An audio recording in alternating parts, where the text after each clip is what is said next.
बोध कथा सत्संग का महत्व। नियमित रूप से सत्संग में आने वाले एक व्यक्ति ने सत्संग में आना अचानक बंद कर दिया। जब कुछ दिन बीत गए तो साथ के एक बुजुर्ग ने उसके घर जाने की सोची। उस शाम बहुत सर्दी थी। बुजुर्ग को वह व्यक्ति दहकती अंगीठी के सामने बैठा मिला। वह घर में अकेला था। उसने बुजुर्ग का स्वागत किया, अंगीठी के सामने रखी एक बड़ी सी कुर्सी पर बैठने का आग्रह किया और उनके कुछ बोलने की प्रतीक्षा करने लगा। बुजुर्ग कुर्सी पर आराम से बैठ तो गए पर बोला कुछ नहीं। कुछ देर बाद बुजुर्ग ने चिमटा उठाया और बड़ी सावधानी से एक बड़ा सा दहकता चमकता अंगारा अंगीठी में से निकाला और उसे एक तरफ रख दिया। इसके बाद वह फिर कुर्सी पर आराम से बैठ गया, लेकिन बोला कुछ नहीं। वह बुजुर्ग यह सब देखता रहा और उस अकेले अंगारे की चमक दमक धीरे धीरे कम होती चली गई और जल्दी ही वह बुझा बुझा और ठंडा सा हो गया।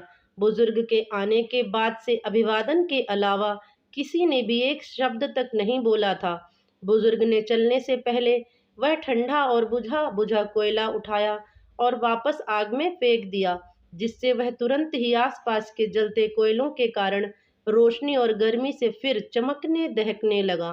बुजुर्ग चलने के लिए जैसे ही उठा तो वह मेजबान व्यक्ति बोला, आपके आने का बहुत बहुत धन्यवाद सर, विशेष रूप से इस अंगारे वाले उपदेश के लिए।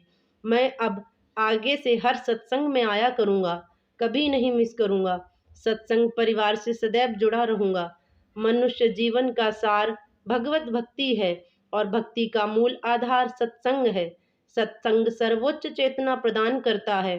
सत्संग जीवन देखने का सही दृष्टिकोण प्रदान करता है। सत्संग ही मानव जीवन को सर्वोत्तम सदागति प्रदान करता है। सत्संग का अभाव मतलब मोह और भ्रम का विस्तार।